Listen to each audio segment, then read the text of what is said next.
चतुर पाव भाजी वाली। एक गांव में विमला नाम की औरत रहती थी। वो बहुत ही गरीब थी, जिस वजह से उसके घर का गुजारा नहीं हो पाया करता था, जिस वजह से विमला काफी परेशान रहती थी।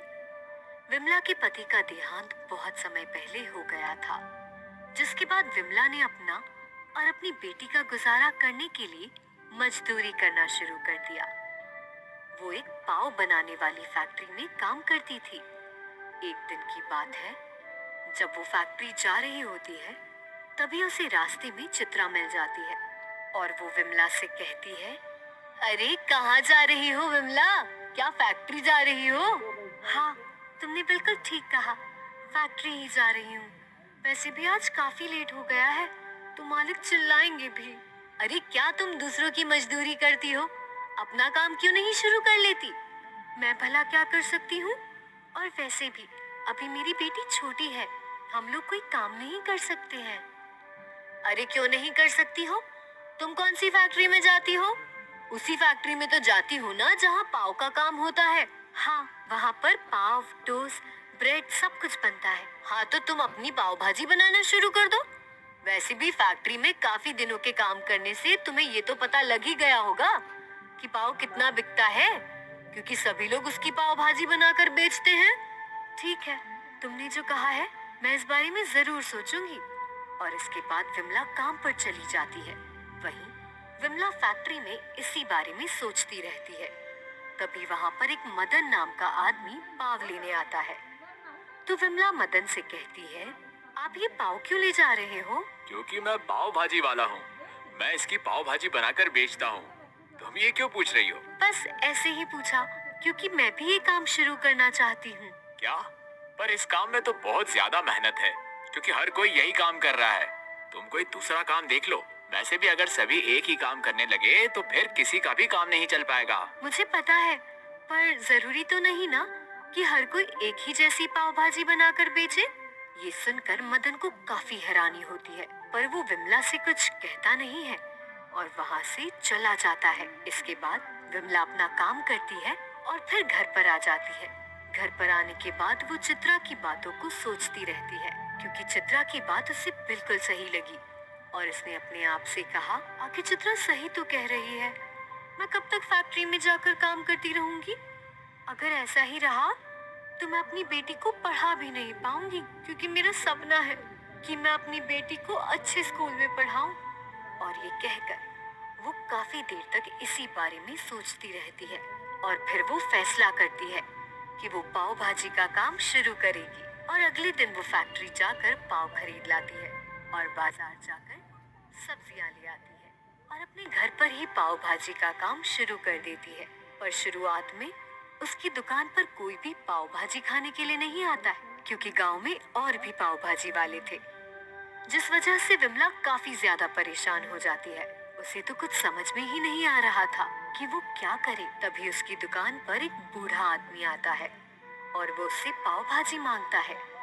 विमला उसे पाव भाजी देती है तो बूढ़ा आदमी पाव भाजी खाते हुए उससे कहता है, क्या हुआ बेटी? तुम इतना परेशान क्यों लग रही हो? क्या बताऊं बाबा, मेरी पाव भाजी बिकती ही नहीं है। मैंने अभी अभी ये काम शुरू किया है।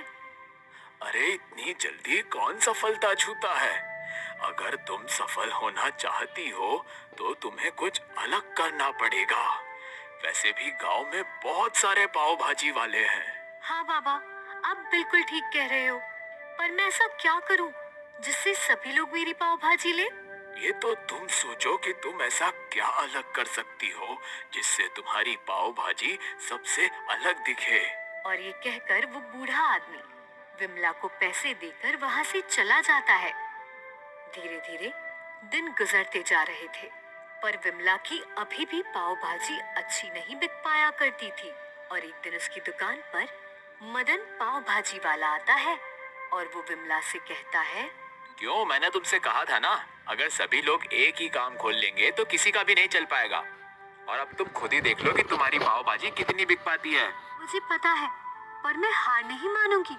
तुम देखना, एक दिन मेरी पाव भाजी बहुत अच्छी बिका करेगी। बातों से कुछ नहीं होता है, इसके लिए कुछ अलग होना भी चाहिए। वैसे भी मेरी पाव भाजी देखो, मैं उसमें मक्खन पनीर भर भर के डालता हूँ, जिस वजह से सभी मेरी पाव भाजी खाते हैं। मैं 2-3 प्रकार की पाव भाजी रखता हूँ और तुम ये सिर्फ सादी सी पाव भाजी बनाती हो। भला कौन आएगा इसे खाने? ये सुनकर विमला के दिमाग में एक उपाय आता है और वो मदन से कहती है, तुम्हारा बहुत बहुत धन्यवाद जो तुमने मेरा मार्गदर्शन किया। क्या? मैंने तुम्हारा मार्गदर्शन कैसे किया? ये तुम्हें अभी समझ नहीं आएगा, बाद में पता लगेगा। पर अभी मुझे कहीं जाना है तो तुम जा सकते हो। ये सुनकर मदन वहाँ से चला जाता है, पर उसे काफी हैरानी होती है कि उसने आखिर ऐसा क्या कह दिया जिससे विमला के चेहरे पर मुस्कुराहट आ गई। इसके बाद वो बाजार जाती है और वहाँ से बहुत सारी चीजें ले आती है और बहुत सारा पनीर भी लाती है। इसके बाद वो एक बर्तन में बहुत सारे कोयले को उबालती है और उसका पानी छानकर उसमें सब्जियां डालकर बना लेती है। इसके बाद वो अपनी सब्जियों में बहुत सारी चीज भी डालती है, जिसके बाद वो पनीर के छोटे छोटे टुकड़े करके वो भी उसमें डाल देती है और फिर अपने आप से कहती है, वाह, अब मेरी काली पाव भाजी तैयार है। सबसे अलग, सबसे निराली। इसमें मैंने भर भर के चीज और पनीर डाला है। इसी के साथ मैं अपने पाव को भी काला कर दूंगी। पर फिर वो सोचती है कि पाव को काला करना बेकार होगा, इसलिए वो पाव को मक्खन लगाकर गोल्डन बना देती है, क्योंकि मक्खन की वजह से उसके पाव सिक कर बहुत अच्छे गोल्डन रंग में आ गए थे। इसके बाद वो पाव भाजी बेचना शुरू कर देती है। जब सभी उसकी पाव भाजी देखते हैं तो उसकी दुकान की तरफ आकर्षित हो जाते हैं। अरे ये कैसी पाव भाजी है? मैंने आज से पहले ऐसी पाव भाजी कभी भी नहीं देखी है। हाँ, तुम बिल्कुल ठीक कह रहे हो, ये तो नई पाव भाजी है। जरा एक प्लेट पाव भाजी मुझे भी देना। हाँ, एक प्लेट मुझे भी दे दो, मैं भी खाकर देखूं कि आखिर ऐसा क्या है इस पाव भाजी में। ये सुनकर विमला उन दोनों को पाव भाजी दे देती है। पाव भाजी खाकर वो लोग बहुत ही हैरान होते हैं, क्योंकि भले ही वो काली दिख रही थी पर उसका स्वाद बहुत अच्छा था।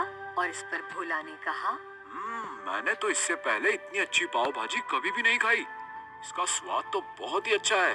हाँ, तुम बिल्कुल ठीक कह रहे हो, ये तो बड़ी ही स्वादिष्ट पाव भाजी है। मैंने बहुत सारी पाव भाजी खाई है पर ऐसी पाव भाजी कभी नहीं खाई। मैं तो इसे अपने घर पे भी ले जाऊंगा। इसके बाद वो पाव भाजी पैक कराकर अपने घर पर ले जाता है। उस दिन उसकी पाव भाजी कुछ ही घंटों में बिक जाती है, जिसे देखकर विमला बहुत खुश होती है। इसके बाद वो रोजाना उसी तरह पाव भाजी बनाना शुरू कर देती है और धीरे धीरे उसकी पाव भाजी पूरे गांव में फेमस हो जाती है, जिस वजह से दूसरे लोगों की पाव भाजी उतनी अच्छी नहीं बिका करती थी। और ये देखकर दूसरे पाव भाजी वाले काफी हैरान थे कि आखिर विमला ऐसा क्या कर रही है कि उसकी पाव भाजी इतनी ज्यादा बिक रही है। और एक दिन मदन विमला की दुकान पर आता है और वो उससे कहता है, तुमने ऐसा क्या बना दिया है जो सभी तुम्हारी पाव भाजी ही खा रहे हैं? तुम खुद ही खा कर देख लो। वैसे भी मैंने कुछ नहीं किया है, तुमने ही तो मेरा मार्गदर्शन किया था। पर मुझे तो आज तक समझ में नहीं आया कि मैंने ऐसा क्या कह दिया। अरे, तुमने ही तो कहा था कि तुम पनीर पाव भाजी और सब्जी पाव भाजी बनाते हो, तो मैंने सोचा क्यों ना मैं कुछ अलग तरह की पाव भाजी बनाऊं, इसलिए मैंने काली गोल्डन पाव भाजी बनाई। ये सुनकर मदन काफी हैरान हो जाता है और इसके बाद जब वो पाव भाजी खाता है तो उसका स्वाद उसे काफी अच्छा लगता है और वो विमला से कहता है, तुमने बिल्कुल ठीक कहा था, जो हार नहीं मानते हैं वो जरूर एक दिन सफल होते हैं। और आज तुम अपनी चतुराई की वजह से एक सफल पाव भाजी वाली बन गई हो। और इसके बाद मदन वहाँ से चला जाता है और विमला बहुत खुश होती है। और अब वो पहले से बहुत अमीर भी हो गई थी, क्योंकि उसकी पाव भाजी बहुत अच्छी बिका करती थी। और अब उसकी बेटी स्कूल भी जाने लगी थी, जिससे उसका सपना भी पूरा हो गया। और अब वो आराम से अपनी जिंदगी पाव भाजी बेचकर गुजार रही थी।